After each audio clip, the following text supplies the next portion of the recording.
UP में प्रचार थमने से पहले चुनावी जंग में पीएम मोदी की दो रैलियों को करेंगे संबोधित। सीएम योगी और अमित शाह भी दिखाएंगे दम। गोवा में प्रशांत किशोर के संगठन आईपैक के ठिकानों पर छापा। पुलिस ने एक सदस्य को किया गिरफ्तार सदस्य से पुलिस ने किया गांजा बरामद। यूपी में 14 फरवरी से 8वीं तक के खुलेंगे सभी स्कूल। कोरोना की रफ्तार धीमी होने के बाद सरकार ने लिया फैसला। देश में तेजी से घट रहे कोरोना के मामले। बीते 24 घंटे में 50,000 से ज्यादा नए मामले आए सामने। 804 मरीज की मौत।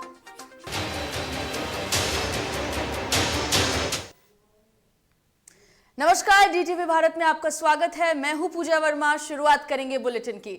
उत्तर प्रदेश विधानसभा चुनाव के लिए प्रधानमंत्री नरेंद्र मोदी आज कन्नौज के तिरवा में रैली करेंगे। मोदी यहां पर कन्नौज, इटावा, ओरिया और फारुखाबाद के 10 विधानसभाओं की संयुक्त रैली को संबोधित करेंगे।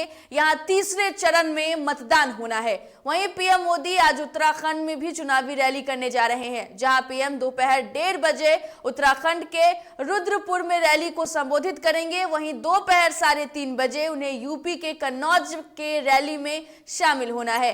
पीएम मोदी के अलावा गृह मंत्री अमित शाह भी उत्तराखंड के आखिरी प्रचार में आज विरोधियों पर वार करने वाले हैं, जहां अमित शाह देहरादून के अलावा धनौल्टी, साहसपुर, रायपुर और उसके बाद हरिद्वार में जनसंपर्क अभियान करेंगे। वहीं योगी आदित्यनाथ यूपी की सीमा लांग आज उत्तराखंड पहुंचेंगे और जनता के बीच अपनी बातों को रखेंगे। यूपी के कन्नौज में प्रधानमंत्री नरेंद्र मोदी आज जनसभा को संबोधित करेंगे, जहां उत्तराखंड के रुद्रपुर से आपको बता दें कि 2:45 में प्रधानमंत्री कन्नौज पहुंचेंगे। वहीं 45 मिनट तक पीएम जनसभा स्थल पर मौजूद रहेंगे और कार्यक्रम के बाद कन्नौज से दिल्ली के लिए रवाना होंगे। बता दें कि तिरवा के अन्नपूर्णा मंदिर ग्राउंड पर ही जनसभा होगी, जहां पीएम सभा को संबोधित करेंगे।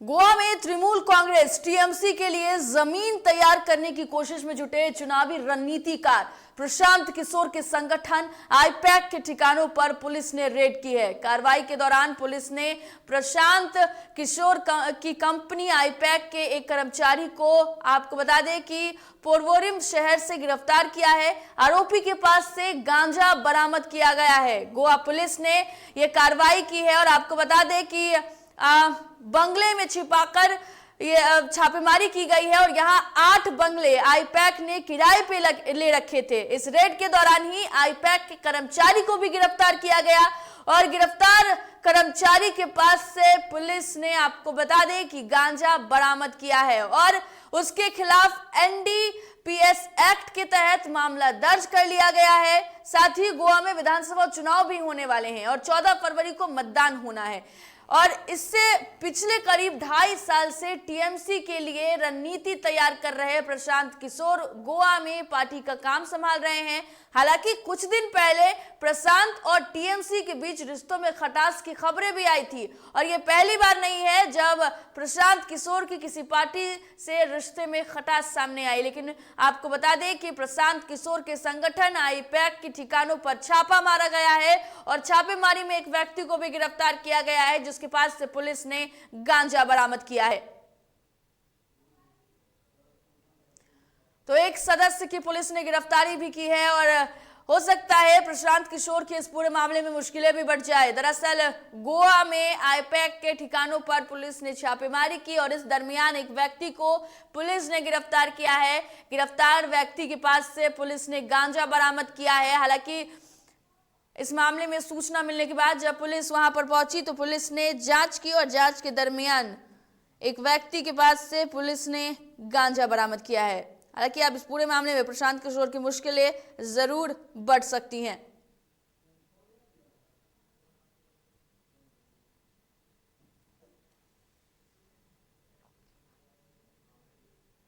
तो प्रशांत किशोर के संगठन आईपैक के ठिकानों पर छापेमारी हुई है।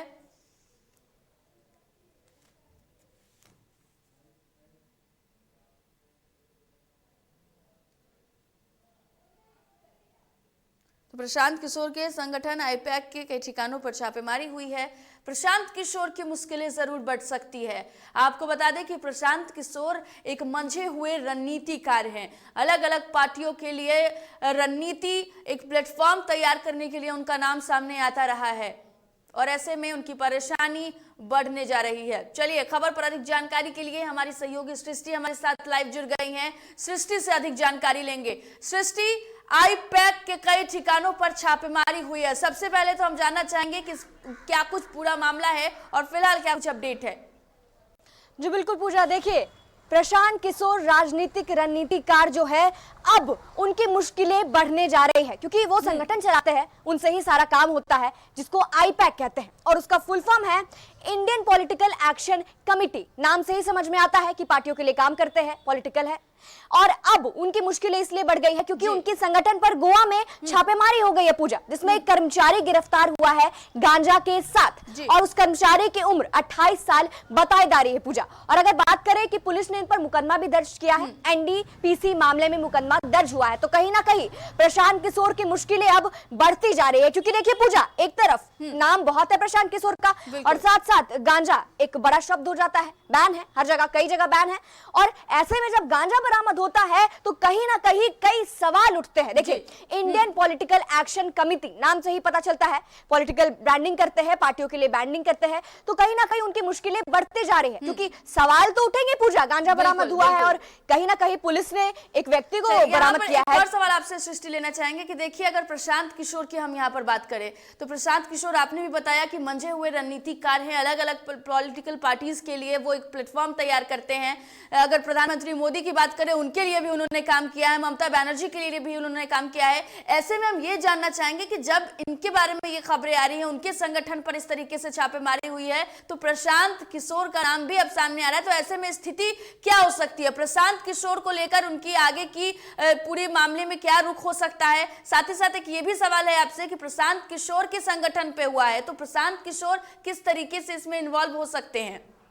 देखिए पूजा, सबसे पहले तो आपने जो दूसरा सवाल किया उसका जवाब दे देते हैं कि देखिए प्रशांत किशोर का नाम है, उनके संगठन है और सिर्फ एक जगह संगठन नहीं है, सिर्फ गोवा में ही नहीं है, हर जगह है, हर जगह देखते हैं, तो कहीं ना कहीं उनके और सारे ठिकानों पर भी छापेमारी पड़ेंगी। इससे मुश्किलें तो बढ़ेंगे ही, लेकिन साथ साथ अब पॉलिटिक्स में इन्वॉल्व है तो पॉलिटिकल बयानबाजी तो चलेगी ही, बिल्कुल पलटवार तो चलता रहेगा, तो उनकी मुश्किलें जो है अब बढ़ गई है। अब देखिए पूजा, जो प्रशांत किशोर है कहीं ना कहीं कह सकते हैं इनका करियर राजनीतिक रणनीतिकार में पीएम मोदी के द्वारा शुरू किया गया था। पीएम मोदी के लिए वो काम किए थे, उनके ब्रांडिंग किए थे, बीजेपी के लिए किए थे, उसके बाद जेडीयू और अलग अलग बदलते रहे और अब टीएमसी के लिए खबर आ रही थी। हालांकि ममता बनर्जी के साथ कुछ खटपट हुई है, उसके पास कुछ स्पष्ट नहीं कहा जा सकता है, लेकिन अब बयानबाजी चलेगी क्योंकि राजनीति में इन्वॉल्व है और पार्टियों से बनती है बिगड़ती है प्रशांत किशोर की, तो कई सवाल उठेंगे। और साथ साथ बता दे 14 फरवरी को गोवा में मतदान भी होने वाला है, चुनाव है, तो कहीं ना कहीं बयानबाजी चलेगी और कई कयास भी लगाए जाएंगे पूजा। चलिए बहुत बहुत धन्यवाद सृष्टि आपका तमाम जानकारी के लिए। तो देखिए कि वहां पर चुनाव है, चुनाव से पहले आईपैक जो प्रशांत किशोर का संगठन है, जो अलग अलग राजनीतिक पार्टियों के लिए एक बेस तैयार करती है, एक मंच तैयार करती है, कैसे जनता के बीच जाना है, साख बिठाने की कोशिश की जाती है प्रशांत किशोर की तरफ से। और ऐसे में प्रशांत किशोर की यहाँ पर मुश्किलें बढ़ती हुई नजर आ रही है।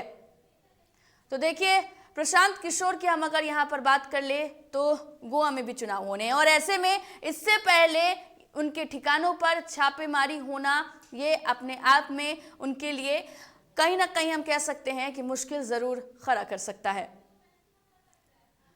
कोरोना ऑफ क्लास ऑन, जी हाँ, देखिए कोरोना की स्थिति अब पहले से सुधरने लगी है और ऐसे में उत्तर प्रदेश में कोरोना की रफ्तार धीमी पड़ गई है। स्कूल को फिर से खोलने का फैसला लिया गया है, लिहाजा सोमवार से यूपी के सभी स्कूल खुल जाएंगे। हालांकि स्टूडेंट्स को कोरोना के नियम का पालन करना होगा। बता दें कि अब जैसे जैसे कोरोना के केस कम होते जा रहे हैं वैसे स्कूल भी पटरी पर लौटने लगी है, क्योंकि यूपी के अलावा दिल्ली में भी पिछले सोमवार यानी 7 फरवरी से स्कूल खोले गए हैं। हालांकि अभी दिल्ली में 9वीं से 12वीं कक्षा तक के ही स्कूल खोले गए हैं। कोरोना की रफ्तार में कमी होने की वजह से अब स्कूल की घंटियां फिर से सुनाई देंगी, क्योंकि बच्चे अब स्कूल जाएंगे, स्कूल में पढ़ाई करेंगे। देखिए, कोरोना की रफ्तार बढ़ने की वजह से स्कूल के दरवाजे बंद हो गए थे, घंटियों की आवाज नहीं सुनाई दे रही थी, क्योंकि सबसे ज्यादा कोरोना में प्रभावित बच्चों की पढ़ाई हुई है। और ऐसे में अब स्कूल खोलने का फैसला कहीं ना कहीं सरकार की तरफ से लिया गया है, तो यह फैसला स्थितियों को देखते हुए ही लिया गया है, यह फैसला बदलाव को देखते हुए ही लिया गया है। और कोरोना की रफ्तार में हम निजात हम पाते हुए दिख रहे हैं। देश की स्थिति की बात करें तो हर दिन यहाँ पर मामले कम हो रहे हैं, और ऐसे में स्कूल खोलने का फैसला राज्य सरकारें ले रही हैं। जहां एक तरफ दिल्ली में स्कूल खुल चुके हैं, तो वहीं यूपी में भी स्कूल खुलने वाले हैं। और ऐसे में 14 फरवरी से 8वीं तक के क्लास जो हैं वो खोले जाएंगे। और बच्चों की पढ़ाई में कोरोना जिस तरीके से बाधा बन रहा था, ऐसे में अब यह बाधा कहीं ना कहीं खत्म होता हुआ दिख रहा है।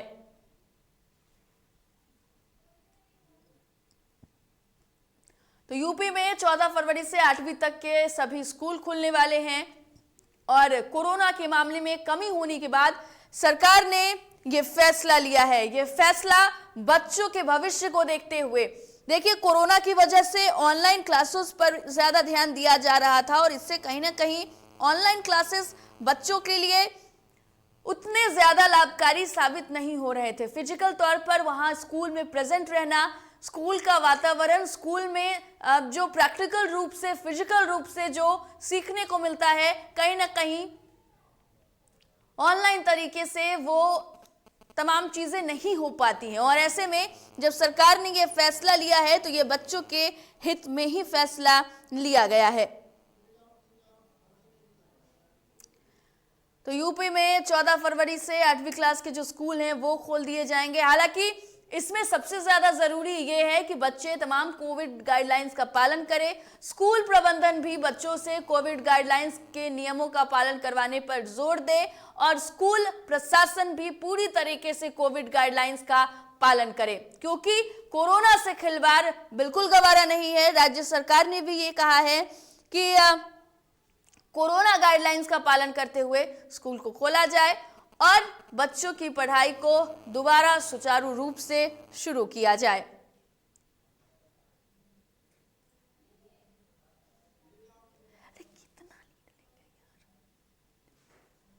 तो यूपी में 14 फरवरी से 8वीं तक के स्कूल खुलने वाले हैं, और स्कूल को लेकर के कई सारे गाइडलाइंस हैं वो जारी किए गए हैं। और गाइडलाइंस की अगर हम यहाँ पर बात कर ले, तो सबसे अहम गाइडलाइंस ये हैं कि आपको मास्क लगाना है, साथ ही साथ मास्क लगाने के साथ सैनिटाइजर का प्रयोग करना है, दूरी बनाकर रखना है। स्कूली बच्चों के लिए अगर हम बात करें तो ये सावधानी बरतना जरूरी है, क्योंकि इनके लिए वैक्सीन अभी नहीं आए हैं। चलिए, खबर पर अधिक जानकारी के लिए हमारी सहयोगी एकता त्रिपाठी हमारे साथ लाइव जुड़ गई हैं। एकता, स्कूलों को खोल दिया गया है, ये हम मानेंगे कि अब कोरोना की रफ्तार कमी होने की वजह से बच्चों की पढ़ाई जो बाधित हो रही थी वो अब सुचारू रूप से जारी होगी। जी पूजा, बिल्कुल आपको बता दें कि 14 फरवरी से यूपी के जितने भी स्कूल हैं उनको खोल दिए जाएंगे। दरअसल 7 फरवरी को 9वीं से 12वीं तक की कक्षा जो है उनको चालू कर दिए गए थे, लेकिन अब 14 फरवरी से जितने भी शिक्षण संस्थान है सबको खोल दिए गए हैं, और एक बार फिर से शिक्षण संस्थान जो है वो पटरी पर आ गई है। लेकिन पूजा, आपको बता दें कि स्कूल खोल दिए गए हैं, लेकिन कोरोना नियमों का सख्ती से पालन करना अभी भी अनिवार्य है। जैसे कि स्कूल में एंट्री से पहले आपको सैनिटाइजेशन का जो काम है वो करना पड़ेगा, उसके बाद आपको मास्क लगाकर ही स्कूल में एंट्री मिलेगी। साथ ही स्कूल में हर जगह कोरोना हेल्पलाइन डेस्क जो है उसको रखा जाएगा, जहां पर आपको सभी कोरोना गाइडलाइंस को पालन करना पड़ेगा, क्योंकि कोरोना के खतरा जो है अभी भी मंडरा रहा है। ऐसे में केसेस कम आ रहे हैं, जिसको देखते हुए सभी शिक्षण संस्थान को खोल दिया गया है। साथ ही आपको बता दें कि दिल्ली में भी इससे पहले जो है स्कूलों को खोल दिया गया है, और दिल्ली में अभी स्विमिंग पूल जो है उसको बंद रखा गया है, लेकिन रेस्टोरेंट को भी खोल दिया गया है, और रेस्टोरेंट से होम डिलीवरी जो होता है उसको भी लागू कर दिया गया। और इससे पहले अभी बता दें पूजा कि मध्य प्रदेश से भी ये खबर आ रही थी कि वहां पे भी जितने भी स्कूल हैं उनको खोल दिए गए हैं, लेकिन नाइट कर्फ्यू जो है वो अभी भी एमपी में लागू रखा गया है। लेकिन जो शिक्षण संस्थान है उसको खोल दिए गए हैं। साथ ही अब जो 50% तक की जिस तरीके से छूट देके, चाहे वो सरकारी और गैर सरकारी संस्थाएं जिस तरीके से चल रही थी, उसमें अब 50% को हटा दिया गया है और सभी सरकारी और गैर। एकता, यहाँ पर एक सवाल आपसे पूछना चाहेंगे एकता कि देखिए बच्चों की वैक्सीन अभी नहीं आई है, 15 से ऊपर के बच्चों को ही वैक्सीनेशन दिया जा रहा है। ऐसे में जब ये स्कूल में जा रहे हैं तो कितना जरूरी है कि कोरोना के नियमों का पालन किया जाए, क्योंकि अभी ये वैक्सीनेटेड नहीं है और ऐसे में खतरा बढ़ सकता है। जी पूजा, बिल्कुल ये खतरा लगातार मंडराया हुआ है भी, और सरकार के लिए भी कहीं ना कहीं ये चैलेंजिंग हो सकता है, क्योंकि 15 से 18 वर्ष के जो युवा हैं उनको तो मिल चुका है, लेकिन उससे नीचे के जो बच्चे हैं उनको अभी वैक्सीनेशन नहीं दी गई है। उसी को लेकर आपको बता दें पूजा कि हर स्कूल में कोविड हेल्पलाइन डेस्क जो है उसकी स्थापना की गई है, जहां आपको मास्क, सैनिटाइजर, जितने भी कोविड से रिलेटेड जो गाइडलाइंस है उन सबको पालन करना अनिवार्य है। और अगर कोई भी स्कूल इस चीजों का पालन नहीं करता है तो उस पर सरकार जो है उस पर कानूनी कार्रवाई कर सकती है। क्योंकि बात करें वैक्सीनेशन की तो 15 से 18 वर्ष के जो बच्चे हैं उनके जो वैक्सीनेशन है वो अभी तक 67% हो चुकी है। दरअसल स्वास्थ्य मंत्री मनसुख मंडाविया ने ये आंकड़ा जो है वो पेश किया है कि 67% वैक्सीनेशन जो है वो भारत में दी जा चुकी है। तो एक तरीके से कहा जा सकता है कि वैक्सीनेशन की रफ्तार जो है वो भी सही चल रही है, लेकिन थोड़ा सा चैलेंजिंग ये हो सकता है पूजा, क्योंकि जिनको अभी वैक्सीन नहीं दी गई है वो जब स्कूल में जाएंगे और अगर ऐसे में कोविड के केसेस बढ़ते तो थोड़ा चैलेंजिंग हो सकता है। लेकिन शिक्षण संस्थानों को फिर से पटरी पर लाना है तो ऐसे में सरकार को ये कदम बिल्कुल उठानी पड़ेगी। चलिए बहुत बहुत धन्यवाद आपका तमाम जानकारी के लिए। तो देखिए अब जल्द ही स्कूल की घंटी आपको सुनाई देने वाले हैं, क्योंकि कोरोना की रफ्तार में कमी के बाद ये फैसला लिया गया है और कोरोना मामले में कमी होने के कारण स्कूलों को खोलने का विचार किया गया है, आदेश राज्य सरकार ने दिए हैं। और ऐसे में हम कह सकते हैं, जिस तरीके से हमारी सहयोगी एकता ने बताया है कि खुद मनसुख मांडविया जो हैं उन्होंने बताया है कि वैक्सीनेशन की रफ्तार बढ़ाई तो जरूर जा रही है, लेकिन जब स्कूल खुल रहे हैं तो ऐसे में गाइडलाइंस का पालन करना बेहद जरूरी है।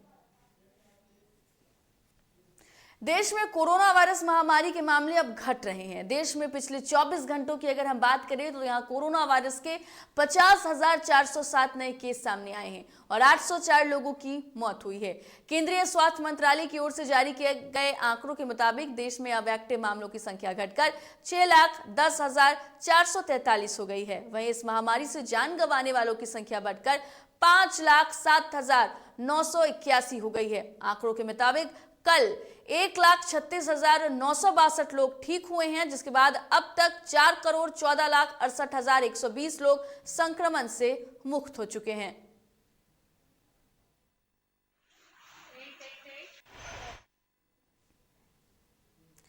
कर्नाटक में हिजाब विवाद को देखते हुए उच्च शिक्षा विभाग ने सभी डिग्री कॉलेज, यूनिवर्सिटी और प्रोफेशनल कोर्स के संस्थानों को 16 फरवरी तक के लिए बंद करने का आदेश दिया है। इससे पहले उच्च शिक्षा विभाग ने 9 से 11 फरवरी तक इन शैक्षणिक संस्थानों को बंद करने की घोषणा की थी। हालांकि इस बीच 11वीं और 12वीं के स्कूलों को बंद करने को लेकर कोई स्पष्टता नहीं की गई है। और शुक्रवार को मुख्यमंत्री बोम्मई की अध्यक्षता में एक बैठक हुई थी, जिसमें सीएम ने राज्य में सोमवार से खुल रहे स्कूलों को लेकर दिशा निर्देश जारी किया।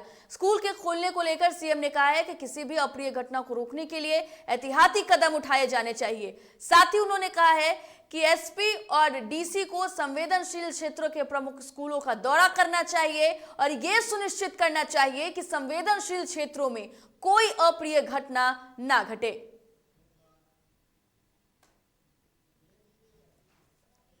सोशल मीडिया पर इन दिनों एक ऑडियो तेजी से वायरल हो रहा है। दरअसल ये ऑडियो राजद के विधान परिषद के सदस्य रामवली चंद्रवंशी का बताया जा रहा है, जहां ऑडियो में वो छात्र से शिकायत करते और धमकी देते हुए नजर आ रहे हैं। आपको बता दें कि इससे पहले भी एमएलसी रामवली सिंह चंद्रवंशी पर आपको बता दें कि यौन संबंध बनाने का आरोप लगा था और हालांकि इस वायरल ऑडियो की पुष्टि डीटीवी भारत नहीं करता है। क्या तुम भाग के बोले जा रहे हो जी बराबरी में? जी सर। क्या तुम भाग के बोले जा रहे हो कि तुमसे पैसा हम लिए हैं? क्या बोल रहे हो? हम क्या बोले हैं? कुछ अब बहाना बना के काटते रहते हो कि हमको सोने का मन है, फलना का मन, तो तुम सो आराम करो। कौन सी तुमसे मतलब हमको है जी? क्या हो तुम मेरे सामने? हाँ तो सर आप ही ना। क्या फिर ना? झूठ मत बोला करो, कभी मत बोलो जीवन में, ये जान लो।